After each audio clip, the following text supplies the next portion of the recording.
9-10 मई को जो कुछ हुआ, एक अदारे के चीफ पर उस दिन हमला करने की साजिश थी। आलमी कुव्वतों का जो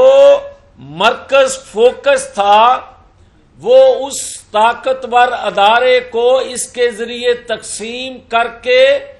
लाखों लोग बाहर निकालना जो इसका दावा था,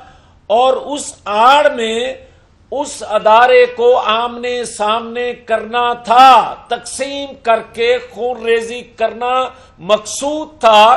ताकि पाकिस्तान की ईंट से ईंट बजा दी जाए। आलमी एस्टेब्लिशमेंट खुलकर सामने इमरान की हमायत में आ रही है, मुलाकातें हो रही हैं और दबाव डाला जा रहा है कि इसको रिहा किया जाए। 72 साला नौजवान ने जिनकी ज़हन साजी की कि हम गुलाम हैं, हम क्या गुलाम हैं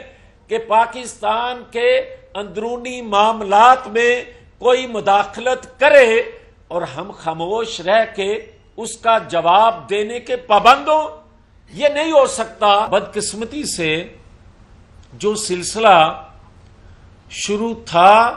है और ख़ास तौर पर 75 सालों में जो कुछ पाकिस्तान के अंदर तजर्बे किए गए,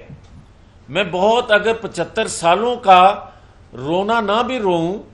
तो मैं माजी करीब की अगर बात कर लूं, जो कि आज की नौजवान नस्ल को इल्म है कि 2017 में क्या हुआ। 2017 में अगर कोई ये समझता है कि उस वक्त की जो एस्टेब्लिशमेंट थी, उस वक्त के जो ताकतवर अदारे थे, उन्होंने ये इमरानी प्रोजेक्ट जो है वो लॉन्च किया था, तो मैं आज ये कह रहा हूं ये बात गलत है। जो इमरानी प्रोजेक्ट है ये आलमी एस्टेब्लिशमेंट और बाज ताकतवर हलकों ने ये इमरानी प्रोजेक्ट जो है वो लॉन्च किया था, और पाकिस्तान के अंदर उस वक्त के कुछ जर्नैलों और फिर 2014 में एक पेज पे आकर तमाम पाकिस्तान के अदारों में बैठे अहम लोगों ने इसको ऊपर से उतार समझकर दुनियावी ताकतवर लोगों की तरफ से लॉन्च किया हुआ, दुनिया हासिल करने के लिए, दुनिया को कंफर्टेबल एंजॉय करने के लिए इसको सवाब समझ के एडॉप्ट कर लिया, अपनी गोद ले लिया,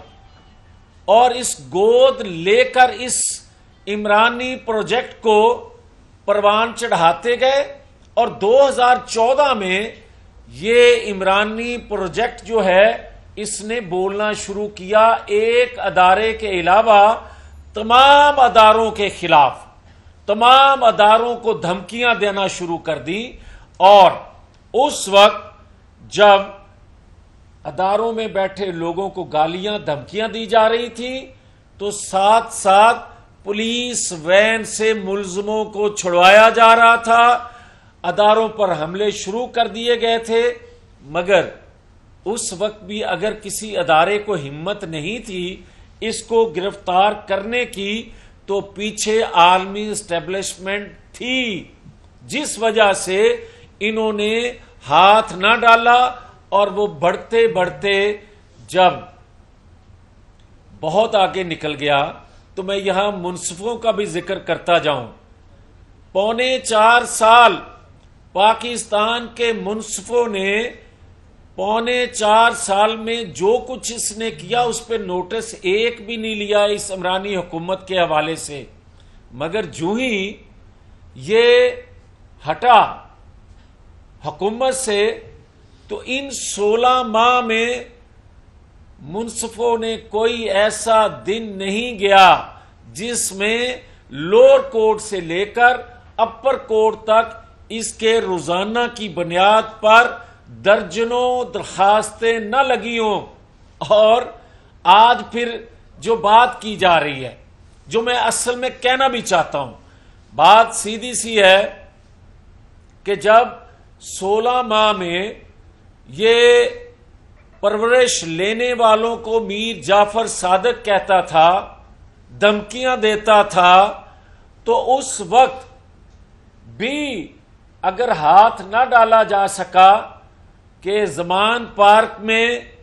تربیت یافتہ سرحد پار سے زمان پارک کے اندر اور باہر عام لوگوں کے روپ میں جو لوگ بیٹھے تھے، کیا انٹیلیجنس اداروں کو علم نہیں تھا؟ علم تھا، مگر گرفتار نہیں کر سکتے تھے۔ اس لیے نہیں کہ ریاستی ادارے کمزور تھے، اس لیے کہ ریاستی اداروں پر دباؤ تھا۔ اور پھر 9-10 مئی کو جو کچھ ہوا، لوگ کہتے ہیں پچھلی 16 ماہ کی حکومت میں اس وقت کے پرائم منسٹر نے 2 دفعہ کہا، اور آج نگران وزیر اعظم بھی یہ بات کہہ رہے ہیں کہ ایک ادارے کے چیف پر اس دن حملہ کرنے کی سازش تھی۔ میں یہ کہتا ہوں یہ بات پوری مکمل ٹھیک نہیں ہے، اس لیے کہ عالمی قوتوں کا جو مرکز فوکس تھا وہ اس طاقتور ادارے کو اس کے ذریعے تقسیم کر کے لاکھوں لوگ باہر نکالنا جو اس کا دعویٰ تھا، اور اس آڑ میں اس ادارے کو آمنے سامنے کرنا تھا، تقسیم کر کے خون ریزی کرنا مقصود تھا، تاکہ پاکستان کی اینٹ سے اینٹ بجا دی جائے، اور جو وہ قوتیں جو پاکستان کے دفاع کو ناقابل تسخیر بنانے کے جرم میں نواز شریف سے ناراض تھی، وہ خوش ہو سکتی۔ عالمی قوتیں، عالمی اسٹیبلشمنٹ اور بعض ممالک دنیا کے کھل کر عمران خان کی حمایت میں سامنے آ رہے ہیں۔ جو 9-10 مئی کو مدم پڑ گئی تھی حمایت کہ پاکستان کے اندر سے ریاست پر حملہ ہونے کی وجہ سے دینے پہ، مگر وہ مدم جو ہی پڑتی جا رہی ہیں 9-10 مئی کے واقعات، تو عالمی اسٹیبلشمنٹ کھل کر سامنے عمران کی حمایت میں آ رہی ہے، ملاقاتیں ہو رہی ہیں، اور دباؤ ڈالا جا رہا ہے کہ اس کو رہا کیا جائے۔ YouTube پر گوگلی نیوز دیکھنے کے لیے youtube.com کی سرچ بار میں googly news T V type کریں۔ گوگلی نیوز کے پیج پر سرخ رنگ کے سبسکرپشن والے بٹن پر کلک کرنا نہ بھولیے۔ YouTube پیج پر اپلوڈ ہونے والی ویڈیوز سے باخبر رہنے کے لیے بیل آئیکن پر کلک کیجیے۔ آپ کو ہر نئی ویڈیو کے بارے میں نوٹیفیکیشن موصول ہو جائے گا۔